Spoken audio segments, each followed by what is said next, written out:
로켓크로스를 통해서 들어온 쿠팡의 물류센터에 들어온 상품들은 쿠팡의 상품이 아니에요. 택배 사업자가 반드시 필요했던 이제 노조라던가 이제 그런 이슈가 생기게 되는 거죠. 제가 로지브릿지 출연한 이후로 영상 촬영할 때마다 쿠팡을 언급을 안 했던 적이 없는 것 같습니다. 언급 안 했던 적이 없고 그만큼 쿠팡에 대해서는 이제 이커머스 관계자분들께서는 관심이 없을 수가 없는 이제 기업인 건데, 자, 쿠팡을 제가 지난 수년간 이제 연구하고 공부하고 분석을 하면서 늘상 말씀드렸었습니다. 그 특정 구간에 접어들게 되면은 영구적으로 흑자가 나올 것이다. 그 특정 구간이라는 것은 이 쿠팡의 풀필먼트가 전체 이 쿠팡의 풀필먼트로 거래가 되는 상품의 거래, 그 거래액의 비중이 쿠팡 전체 거래액에서 특정 허들을 넘게 되게 되면은 그때부터는 안정적인 흑자가 나올 것이다 라고 제가 반복적으로 말씀을 드렸던 기억이 납니다. 그 구간을 지금 접어들었다고 보시면 돼요. 뭔 말이냐, 쿠팡이 아마존의 FBA와 똑같은 사업을 국내에서 하고 있죠. 이름하여 로켓크로스. 원래 로켓크로스가 아니었습니다. 과거에는 뭐 제트배송, 기타 여러 가지 이제 이름이었다가 최근에 로켓크로스라는 형태로 이름을 좀 이제 다시 좀 바꿔서 이제 나아가고 있는 상태인데, 이 로켓크로스가 반응이 좋습니다. 그러니까 일단은 소비자들은 뭐 더할 나위 없이 좋죠. 안 그래도 쿠팡 들어가서 물건 검색한 다음에 로켓 배송 모아보기로 주문했는데, 그 로켓 배송 모아보기에 원래는 이 로켓 배송이라는 이 그림이 마크가 들어가 있는 아이템들만 로켓 배송 모아보기에 떴고 실제로 당일 배송이 이루어졌던 거죠. 근데 이제는 로켓 크로스라는 이 라벨이 붙은 아이템들도 로켓 배송 모아보기에 같이 뜨게 되고, 로켓 와클럽 구독자들은 똑같이 이 로켓 배송과 똑같은 속도로 상품을 배송을 받을 수가 있게 되었습니다. 그만큼 배송을 빨리 받을 수 있는 상품이 늘어났다. 상품의 구색이 배송이 빠른 상품이 더 늘어났다 라는 의미가 되고요. 쿠팡에 입점해 있는 셀러한테도 로켓크로스는 상당히 유의미합니다. 왜냐? 원래는 영세한 셀러가 규모 경제가 안 나오기 때문에 직접 이 물류 설비들을, 말하자면 하드웨어죠. 하드웨어를 직접 보유해서 가는 거는 상당한 이 고정비 부담이 될 수밖에 없는 요소입니다. 그런데 로켓크로스를 사용하는 셀러가 된다고 하면은 쿠팡한테 소정의 수수료를 지불하고 대신에 쿠팡의 이 전체 물류 인프라를 공유를 받을 수 있는 서비스가 로켓크로스입니다.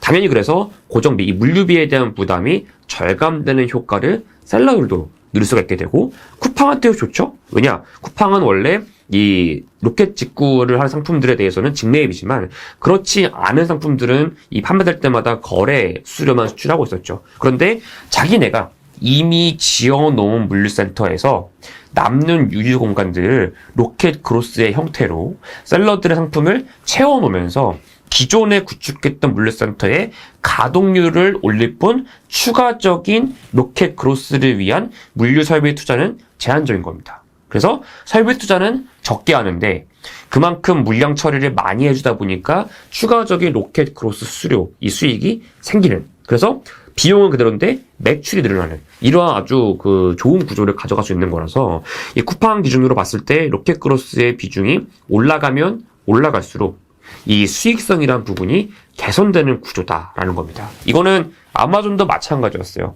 아마존도 FBA의 비중이 커지면서 AWS를 제외한 이커머스 본업으로 흑자를 기록하는 이 수익성을 확보했었던 모습을 생각해 보게 되면은 쿠팡도 같은 단계에 있다라고 보시면 되는 거죠. 그래서 앞으로도 쿠팡은 이커머스 본업으로 흑자 기조를 이어갈 수 있다라고 보고 있고, 물론 뭐 이제 안타까운 여러 가지 뭐 사고들이 발생하게 되면은 그에 따른 좀 비용을 실을 수 있겠지만은 본업 자체를 보게 되면은 사실상 앞으로의 수익성은 다소간 좀 담보가 되어 있다라고 보셔도 무방하다. 그래서 연간 흑자 뭐 충분히 가능하다라고 저는 바라보고 있고, 앞으로도 그러한 기조는 변하지 않을 거다라고 판단을 합니다.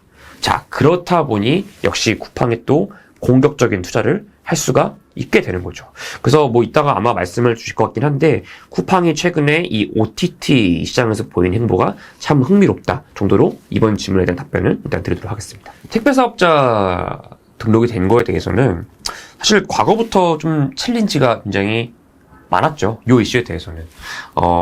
예컨대 쿠팡이 지금 흰색 번호판을 달고 그러니까 자가용이죠. 자가용을 활용해서 불법적으로 택배업을 하고 있다라는 어떤 이 통합물류협회에서의 고소가 이 오늘의 쿠팡을 잊게 만든 것 같기도 합니다. 국내에서의 택배의 정의는 남의 물건을 유상 운송했다. 즉, 이 남의 물건이라 하면 이 나의 그 물건이 아니라 아예 그 화주 자체가 다른 사람이어야 되는 거고 운송사업자의 물건이 아닌 겁니다.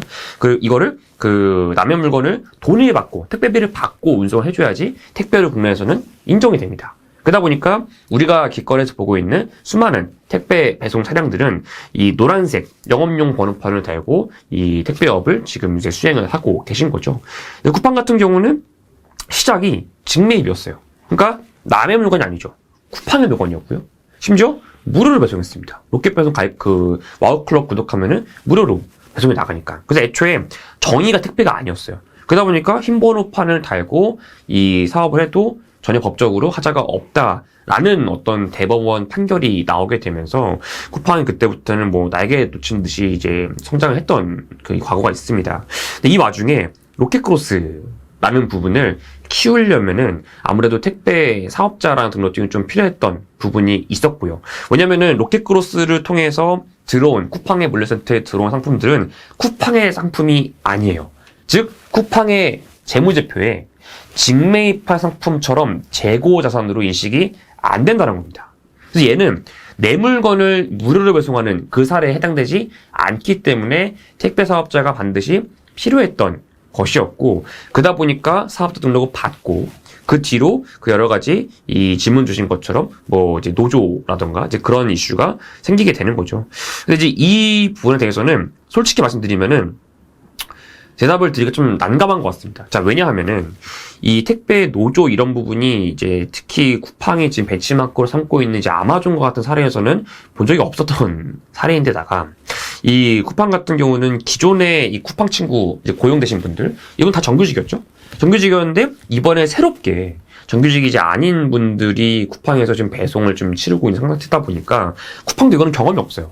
그래서 이런 부분이 참 앞으로 어떻게 전개가 될지 좀 저도 좀 궁금한 부분이기도 한데 다소 좀 인사적인 부분이라 생각이 좀 들어서 제가 그 여러 가지 방면을 좀 파악할 수 있는 부분이 좀 없었던 것 같고요. 그래서 그 부분에 대해서는 노조가 어떻게 될 것 같다 이러한 전망을 드리기보다는 쿠팡이 향후에 다소간의 어떤 처음 접해보는 이제 환경적인 요소들 때문에 다소간의 시행착오는 나올 수 있다. 하지만 그 부분이 결코 소비자들의 어떤 그 배송에 있어서의 어떤 문제라든가 이런 것으로 좀 귀결되지는 않을 것 같다는 생각도 동시에 가지고 있습니다. 왜냐면은 쿠팡은 지금 동시에 그 직접 고용된 쿠팡 친구들 뿐만 아니라 잘 아시겠지만 쿠팡 플렉스 형태로 긱 이코노미라고 하죠.